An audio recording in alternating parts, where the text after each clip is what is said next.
And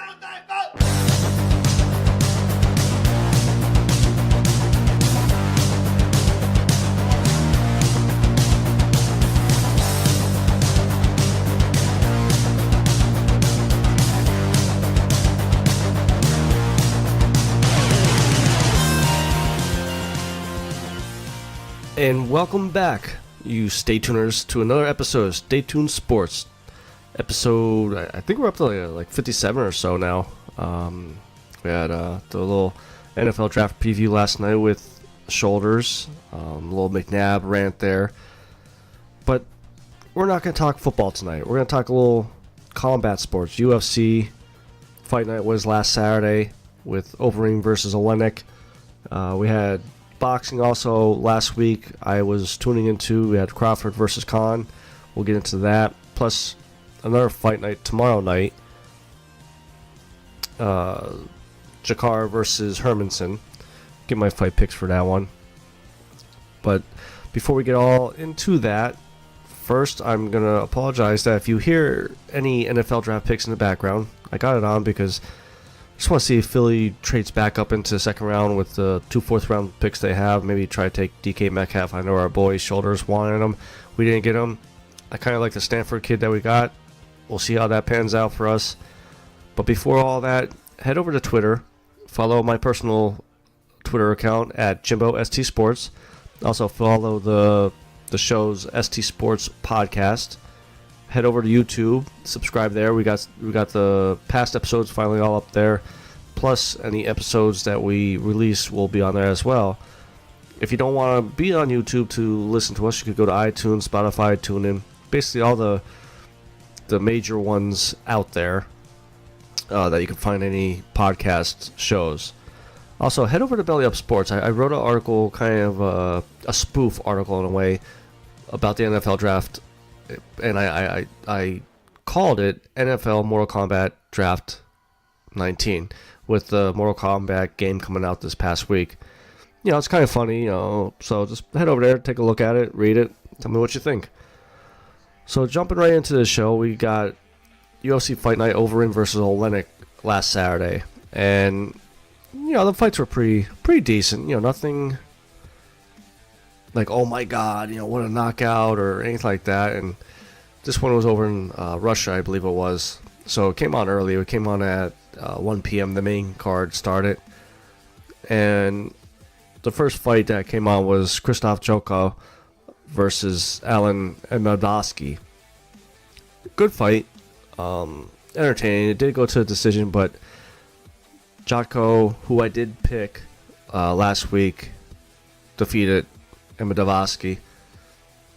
He just looked like a very dominant fighter. Like, he looks like he needs a upgrade in competition. So hopefully for his next fight he does get that, so we can see how much talent he has. And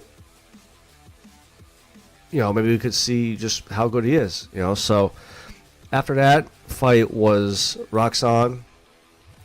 I'm sorry. I keep saying Roxanne. It's Roxanne. There we go. Just like the song. Motorif versus Antonio Shevchenko. Now, Shevchenko's sister is I believe, the flyweight champion right now. She cornered her sister as well. And Roxanne actually had a good game plan. Kept close to her whenever she could take her down, took her down, because Shevchenko has some good boxing. She's known for kickboxing. If you take her down to the ground, obviously, you take away 90% of her power or her strengths in a fight. And it wasn't a dominant performance, but it was an entertaining fight, and that's how Roxanne is.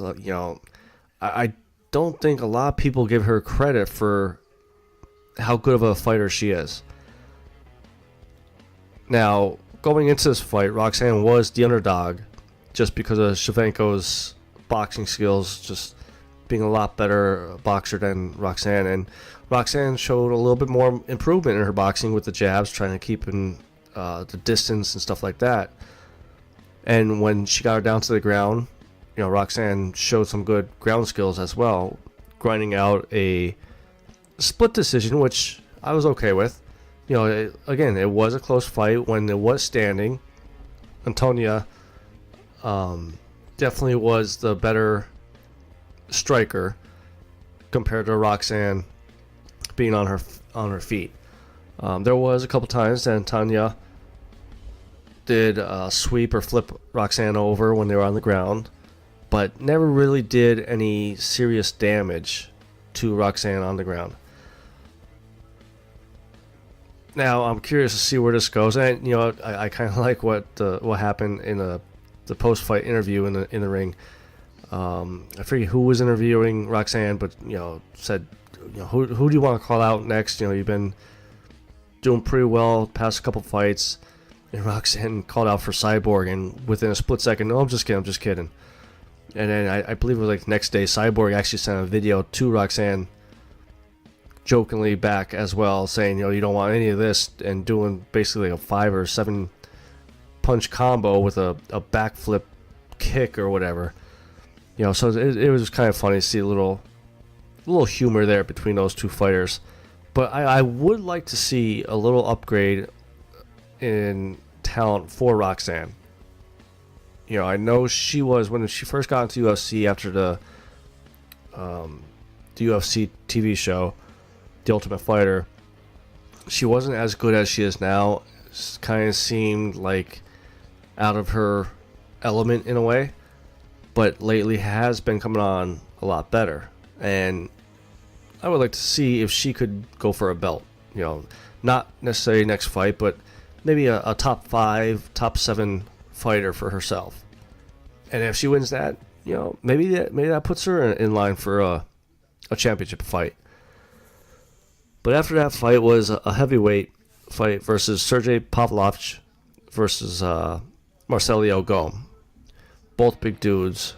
Obviously, with a heavyweight fight like this, could end within seconds. And kind of did, in a way. A minute into it, Sergey connected with Gome, knocked him down. Ref called it due to punches. The dude just... He striking wise, yes, he did connect and knock Gome out, but he did still kind of look a little herky-jerky type with the striking. So it does still look like he needs some work, but it was a nice punch he landed, though. I think maybe for his next fight, maybe keep it around the same talent level there as Marcelio Gome is, and just improve on his striking. He's young. You never know what's gonna, happen with these heavyweights. And the commentators were saying about the heavyweight division, how you're basically one knockout away from a title. And if you look at the heavyweight rankings, there's 3 good guys, 1, 2, 3, and then the talent just drops off. So there's not a big line waiting to go for the heavyweight belt compared to, say, the lightweights, or... I mean, I know John Jones is the champion, but if you look at even the light heavyweights, after John Jones, all the talent is combined together. They're real close as far as talent-wise. Heavyweight doesn't look like that. And it's been like that for years. Even... when Randy Couture had the belt, it never really became a huge competitive division. It was always, this guy wins the belt this week, he defends it next week, loses it to another guy, and next week he loses it. There was never really a reigning champion. After that heavyweight fight with Sergey, came the lightweight division. Islam Makhachev versus Arman Tsarukyan. Total domination for Islam. His wrestling was just dominant. Kind of in a way that he probably could have finished the fight at some point. There was a couple of times it seemed like he was kind of toying with him, but just never could put Arman away. And it went to decision. It was a unanimous decision. for Islam. Definitely would like to see an upgrade in talent for him. Maybe a top 5 guy. And after, say if he gets a top 5 guy, I think definitely he would be going for the lightweight belt.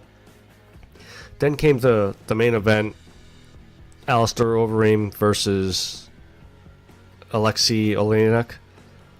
Oleinik took the fight on a 2-week notice. When he came out to do nothing against the dude, because I mean he probably could kick my ass, but looked old as shit. I know I said last episode about Overeem, kind of being up there and this and that and the other thing, but I'll give Oleinik credit. He came in, he was willing to just stand and bang and just take all the punches he could. There was a couple times that he had Overeem up against the cage. Some of them, I think Overeem was playing possum and trying to take Oleinik to kind of gas out, because he just kept throwing punches left and right.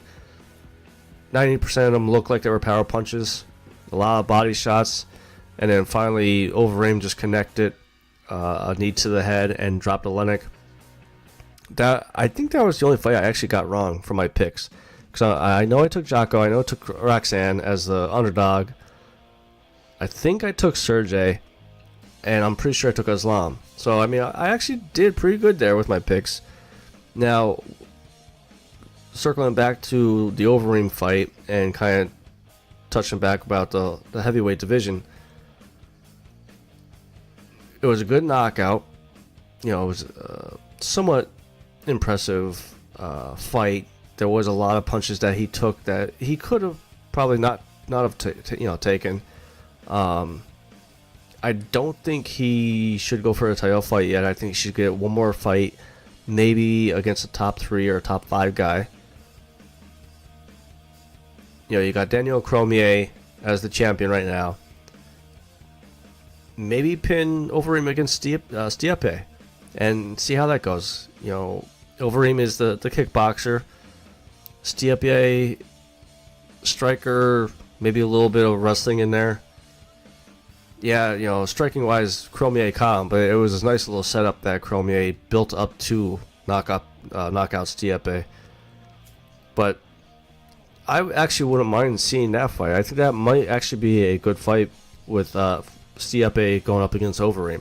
I don't want to see Overeem going up against, say, like a Curtis Blades or Derek Lewis. I think he would destroy them. Overeem has a lot better cardio. He could probably just do the same thing that he just did to Oleinik, just kind of let gas themselves out and just pick them apart. So that's going to be the review for last week's UFC Fight Night. Like I said, there's going to be a UFC Fight Night tomorrow night, and I'm going to give my picks for that. But before we get to that, we're going to stick with UFC. One of my up-and-coming fighters for UFC, Sugar Shane O'Malley, is coming back. I like his fighting style. He kind of reminds me of a Conor, minus the whole drama with, bust incidences and breaking people's phones and shit like that. But he did get popped for steroids, and that's why one of the reasons he's been out for about a year now. He hasn't fought since March of 2018 when he fought Andre Sokomath. And that's when I actually fell in love with this guy, because he actually broke his foot, I believe it was, and was fighting the guy on one leg. He was up against the cage with the broken foot up on the cage and still picking this guy apart. Taunting the guy. You always see Sugar Shane in the audience for the other, fight nights or the pay-per-views. He has charisma and he has talent, and a lot of the back fist or the kicks he does, they're just so unorthodox that you don't know where they're coming from and when they're coming. He just sets everything up so nicely. And so far he's 2-0 in UFC. He's coming back to fight Marlon Vera at UFC 239 on July 6th in Vegas, which is co-headlined by John Jones and Thiago Santos, as well as Amanda Nunes and Holly Holm for the UFC Women's Bantam title. And I mean, this card is stacking up to be a good card. Even this fight itself, Marlon Vera, he's a pretty good fighter, so this is going to show how good Sugar Shane really is. Marlon Vera, I believe the past 3 fights he's won, he's 13-5-1. So, I mean, obviously that's not a bad record. He's a quick kid. This could possibly go the full, 3 or 5 rounds, whichever they decide it's going to be. I'm hoping that Sugar Shane pulls it out, because he's kind of my new fighter I want to follow and hope he does very well for himself. If he does beat Marlon Vera, kind of going with the theme, I think they should do a little upgrade in talent for him. Maybe give him a top 10 guy, maybe like a 8 or 9. Because I think Vera is probably like a top 15 guy right now. Depending on what rankings you look, because there's so many rankings out there, it's ridiculous. But the problem that O'Malley had with the suspensions was he got popped twice on September 5th and December 8th for Osterin. Now, the USADA only suspended him for 6 months and basically combined the 2 testings as a one finding, because when they tested Osterin, I guess it was basically the same amount between both tests. So it wasn't like he was taking it, September 5th and it took more on December 8th or whatnot. So hopefully Sugar Shane, though, did learn from this, because I believe this was his first offense. Hopefully he doesn't turn into a TJ Dillashaw and keep taking it, and then get suspended for 2 years and lose 2 years of his career. So yes, Sugar Shane is back July 6th. I suggest you guys try to watch him somehow. Very entertaining fighter. Even probably the lead up, the trash talking, or however you want to call it, should be pretty good. Now, like I said, UFC Fight Night Overeem started at 1. At night, I had a buddy of mine from work text me that about the Terence Crawford Amar Khan fight was at night.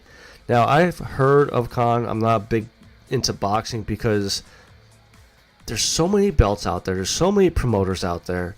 At least with MMA, you have UFC. Dana White is their promoter. Bellator has Cocker as their promoter. And you don't have Cocker saying, well, our guy could beat John Jones, but Dana White's not signing the contract for that fight.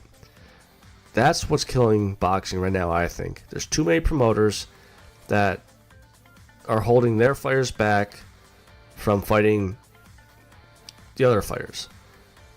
Who is the number 1 pound for pound boxer out there? You got Crawford and his promoter saying that he is. You have, I forget who the other kid was after Crawford defeated Khan. The commentators are saying Crawford should fight the kid, but that promoter won't let the fights go on because of probably money. But going into it, I picked Khan because he was definitely the underdog going in. Crawford was the champ, and is still the champ. Round 1, Khan looked decent. He looked good until towards the end of the first round. Crawford caught him with a hook and dropped him.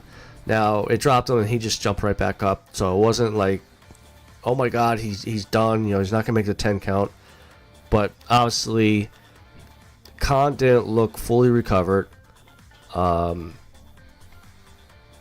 Especially at the end of the round. So obviously, Crawford got that round as a 10-8. Round 2 started, and it looked like Crawford finally figured out Khan's speed with his jabs and his counters and stuff like that, cutting off the ring the right way, and just totally took Khan out of the fight. Now, again, the whole theme of this fight that I took from Khan was he was game no matter what. He was not backing down. He was trying to figure out how to get inside to Khan and land the punches. It just, unfortunately for Khan, it really wasn't working for him the whole fight, except for I believe it was like the fourth round. Now in the third round though, or I'm sorry, in the second round, like I said, Khan was hanging in there. Crawford definitely took to the second round, but it seemed like Khan was starting to get a couple punches in there. Just not enough. Third round, Crawford just ran away with it. I mean, he just totally dominated that round. Khan started to look like he's starting to get frustrated, not knowing how to get in there and land body punches or any headshots, this and that. Round 4, Khan came out a lot better, more confident it seemed. He was landing some more punches. He wasn't going straight forward at Crawford. He was cutting off the ring. And unfortunately, it was probably the only round that Khan won. Now, it was, I believe, a 12-round fight. Ended it with some controversy, which we will get to. Round 5, Crawford basically, took the fight back. Almost like, in a way, he kind of toyed with Khan in round 4. And then, like I said, Crawford took the round. Then round 6 happened. About 30 seconds into it, they're exchanging, and Crawford landed a legal blow. After the fight, Crawford said he didn't think so, but if you look at the video, it was low. It was below the belt. Okay, yes, you want to say, well, it kind of hit more the thigh than anything, but for us males out there, if you're anywhere in that area, whether it's the thigh and you just get a little bit of it, it still hurts. So the ref stopped it, paused the time. Came up to Khan, said you got 5 minutes to recover. About a minute into the recovery time, you could hear Khan's corner trainer Virgil say to him, "Can you keep going on?" And Khan responded with, "I can't feel my legs. It's the hardest I've ever been punched, and it's the first time I've ever been punched illegally." 2 seconds later, Virgil looked at the ref, said, "He's done. My fighter's done. He can't go on." Now, so the ref called the fight. Crawford wins by, I think they called it as a KO. They interviewed Khan. Khan came out and said, "I never told them that, I can't go on. Just that my legs were out. They were jello." They asked Virgil. Virgil said, Khan said, "Yeah, I can't go on." The only thing I could take from this is Timothy Bradley put it best. As a fighter, when your corner says to you or asks you a question, you need to watch how you say things and the way you say it. Now, the way Khan said it to me did not sound like he said, "I'm done." His way of saying, "I'm done." But on the flip side, Virgil took it as, "I can't go on." So he's protecting his fighter. Do I think it's the right thing that Virgil did it? The way the fight was going, basically Khan only won one round. Crawford was picking him apart. I kind of agree with Virgil to stop this fight. Now, I did see someone post on Twitter or whatever when this was going down that they think Virgil was actually looking for fishing for a DQ. And from my understanding, how it goes is if the fighter can't go on because of an illegal blow, they could actually give Khan the win by doctor stoppage, and he would have won the belt. I think that's more of what Virgil was doing and why he told the ref that his fighter can't go on. If that's the case, if I'm Khan, I'd be looking for a new trainer. One, I don't want to win a belt that way. You know, a cheap end type win. I want to have no controversy. I want clear cut and day that I beat this guy the right way and I am the champion. So unfortunately, that's not what happened. After the fight, they brought Crawford's promoter in, and then, like I stated earlier, you know, he said, you know, we want Crawford to fight whoever the number one guy for the other promotion is, but they won't let the fight go on. And this is why boxing will never be bigger than UFC ever again. I mean, boxing was big back in the day, probably will never be as big ever again, just because there's so many promoters out there. It's killing the sport.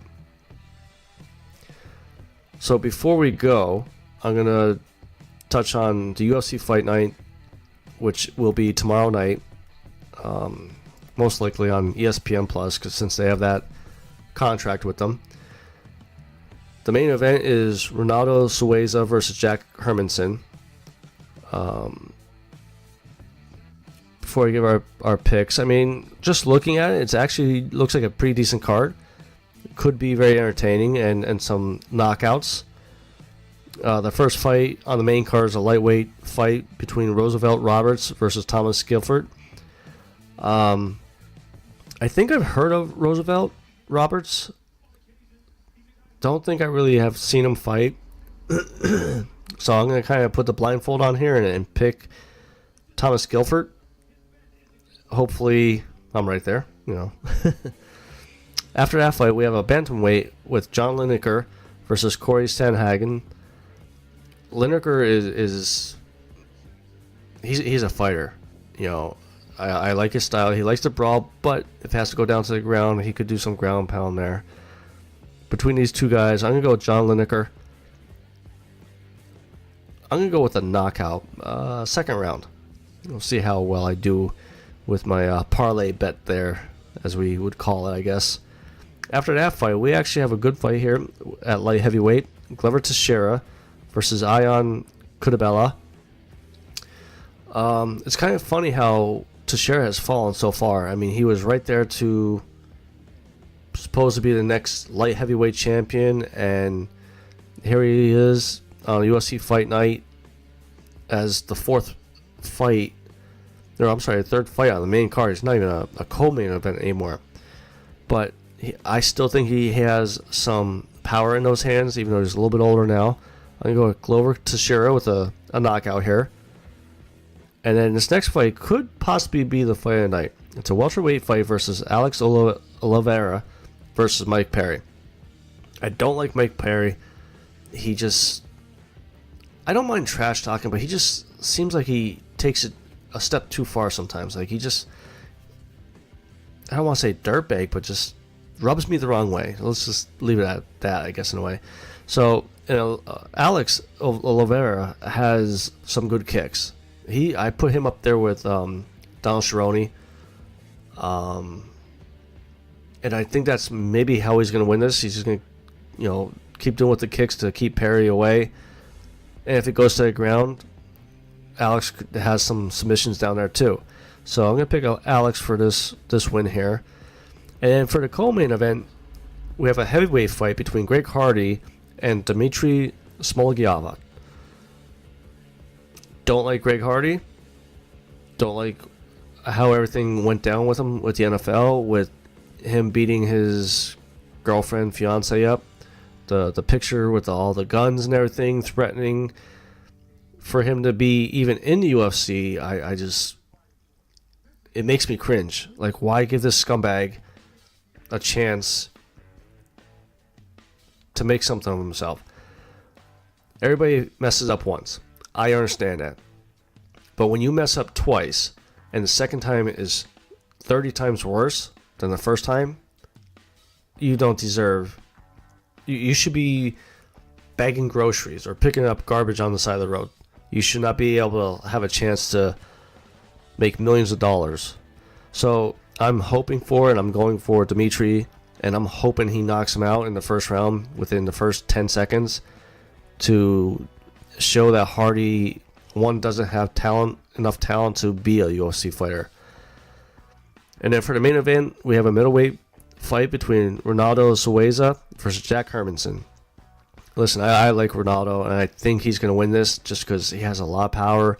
And again, if he gets down on the ground, he's going to choke you out. He has some serious chokes. But I will not be surprised if Jack Hermanson wins, because the rumor is that if Ronaldo wins this, he is guaranteed a title shot.